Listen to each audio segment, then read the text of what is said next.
Hi, this is Jeff from Low Spirits Press, and today we're going to do another playtest of the new Exploring Castles rules for Flying Ostriches and Floating Castles.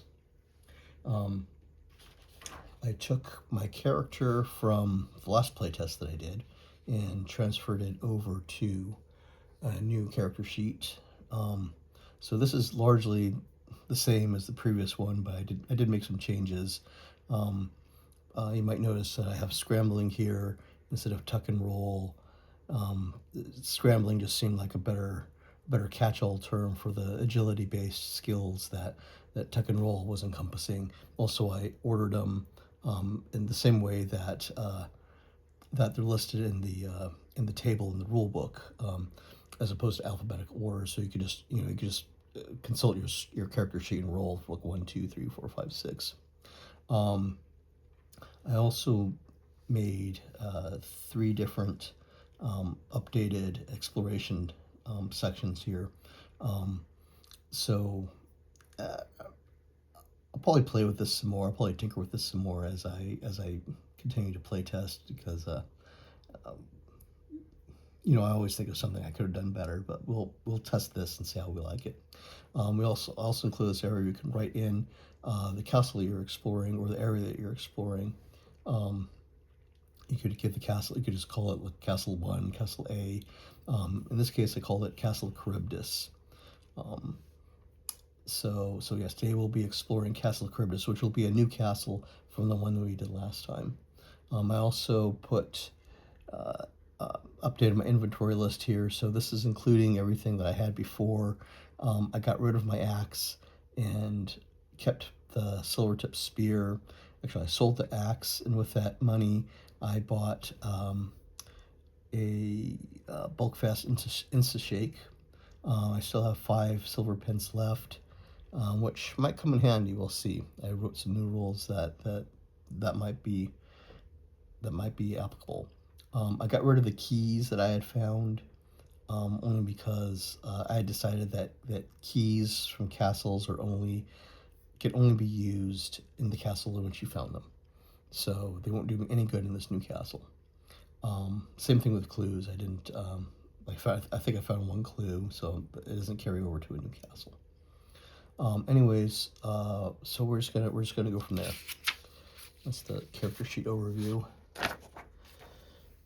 So I have here a nice big paper map. Hopefully, well, I have some more sheets if I need them, but we'll just start somewhere towards the bottom in the middle. You never know where these things are going to end up. Anyways, so let's just start here.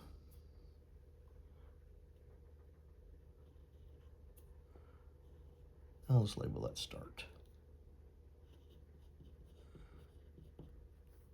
And I'll put my little mini there. Okay, so as before, I'm going to roll 2 dice. The first die tells me whether it's a corridor or a room. And a corridor is 1 through 4, room is 5 through 6. The second die will be telling me what kind of corridor or room it is. So I have a blue die and a red die. The blue die will be the first one, and the red die will be the second one. So 1 and 2. That is a corridor, and it is type 2, which is sort of an L. So let's see.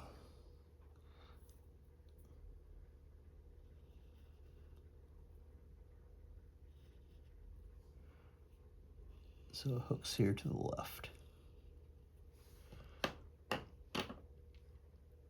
And well, let's say, starting back here, so 1, 2, 3, 4. So our current move is 4. I'll just note that on the character sheet. I could usually keep track of that, but just in case, let's put 4 right there. All right, so we're going to roll for the next corridor or room. So blue is first, but it doesn't matter because they're both 6s. So for, let's see, so 5 through 6 is a room, and then it's type 6. Let's see. So I'll show you here, but I did kind of redesign. This is an older sheet. I did kind of redesign some of the corridors. The last 2 corridors I redesigned, so, but I didn't print it out yet. Hopefully I'll do that at some point. But so this is room type 6 right here. So we're gonna, I don't know, we could put it like that maybe, or we could put it like that. Let's put it like this. So I'll put it up there as aided drawing, and then I'll just move like that out of the way right quick. And then we go.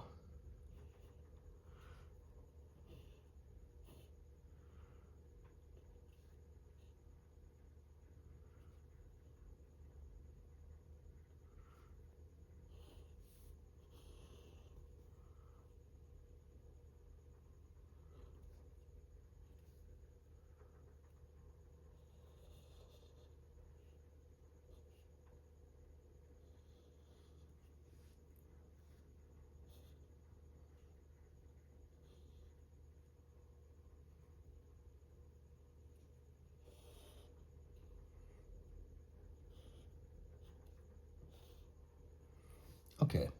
Let's get with the straight mark. All right, so I was at move 4 right here.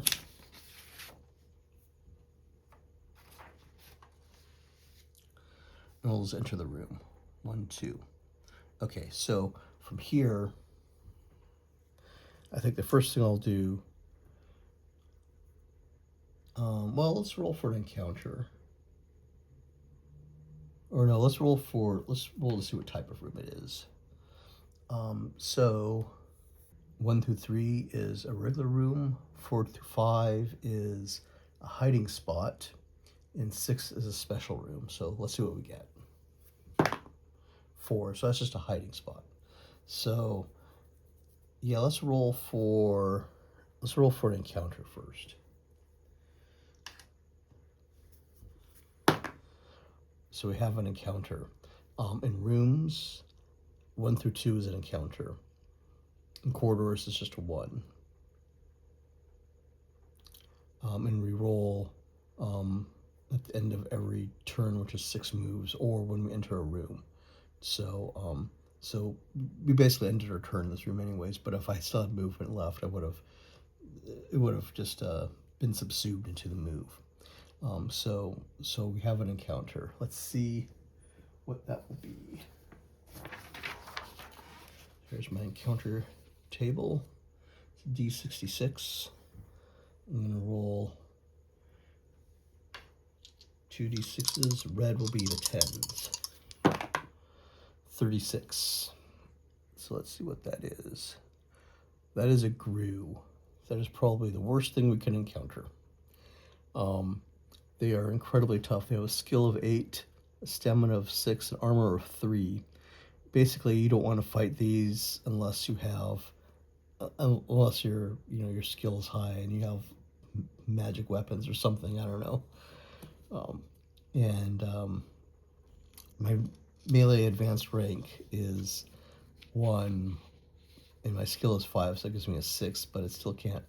I don't know. I just don't think the odds are against me. So with Grues, what they either flee right away, because or you fight them, because if you fight them, you can't flee after you start fighting them. They will make sure you can't run away. So I am going to try to run away. Now the nice thing, the only saving grace here is that their move is 0. So the rules for fleeing, which I never did in the previous playtest because we just never encountered anything that attacked us. But the rules for fleeing are you have to move at least the monster's movement away, and break line of sight. So fortunately, this movement is 0, so we can get away pretty much anywhere. And our movement is 6 right now. So let's see, we're like right here. I'll get this out of the way.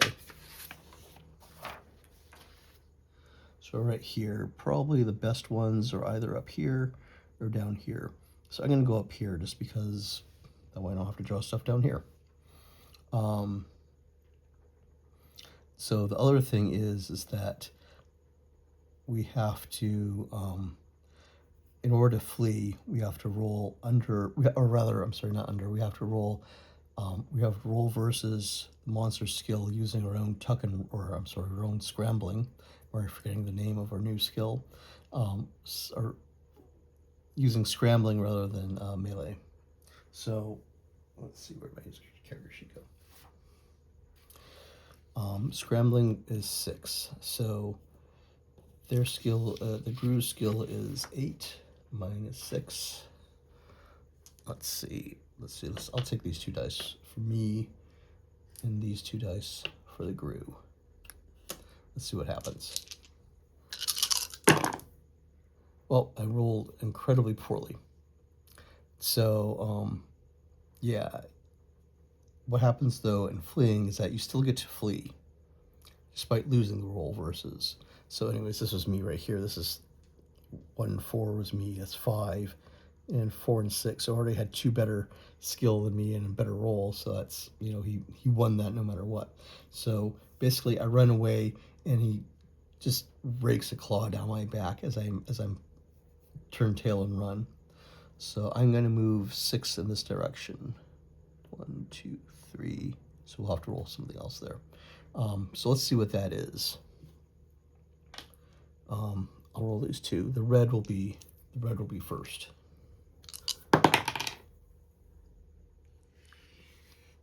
I'll re-roll that white die. So a 2 and a 1, and I happen to know that 1 is just a straight corridor.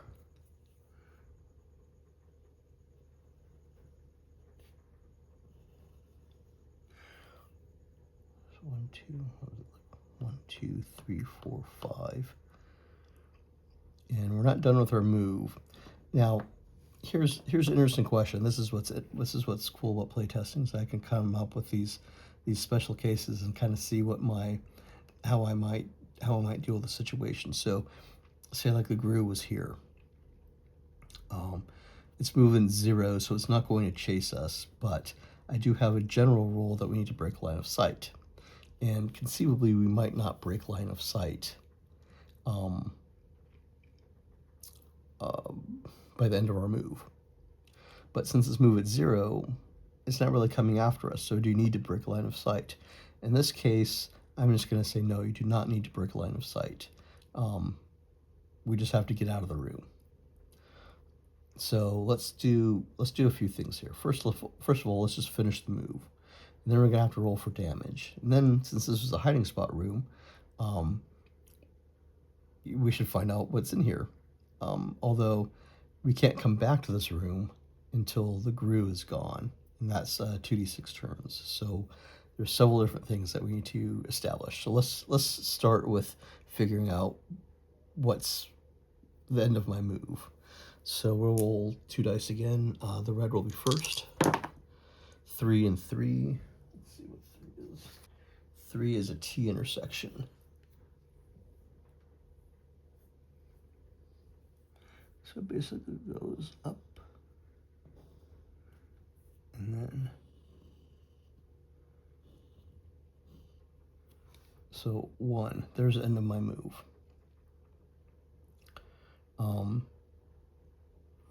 So yeah, we never broke line of sight. But again, since this move is literally 0, it's not coming after us anyways. We just need to get out of the room. So that seems like an appropriate application of that rule. Now let's roll for damage. It does 2d6. Let's see, what is it again? 2d6 plus 2, ignoring 1 point of armor. And guess what? We just have 1 point of armor, so it does the full amount of damage. So we'll just roll 2d6 here. 8 plus 2. That's 10 points of damage. So that was some claw. You now have 11.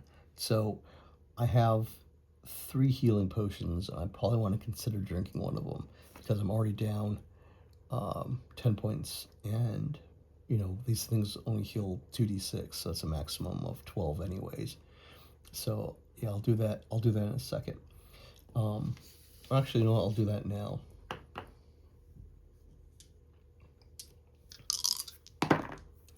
Eight. So back up to 19, and I'll cross out one of these healing potions. Okay. So that's that. Now we're gonna roll to see if we have an encounter in this quarter. So we just ended our move. 3. No, fortunately. Okay, now out of curiosity, we're gonna roll and see what kind of what kind of hiding spot was in that room. So that is on this table here.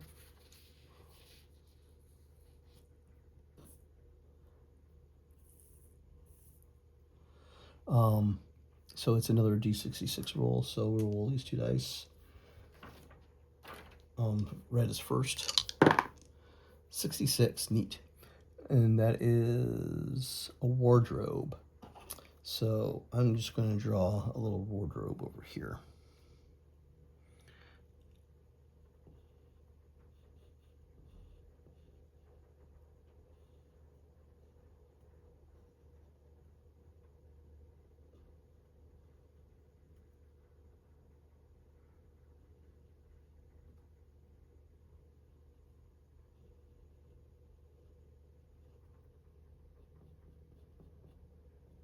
All right, so we can come back to that and search it in 2d6 turns. So let's go ahead and roll for that right quick.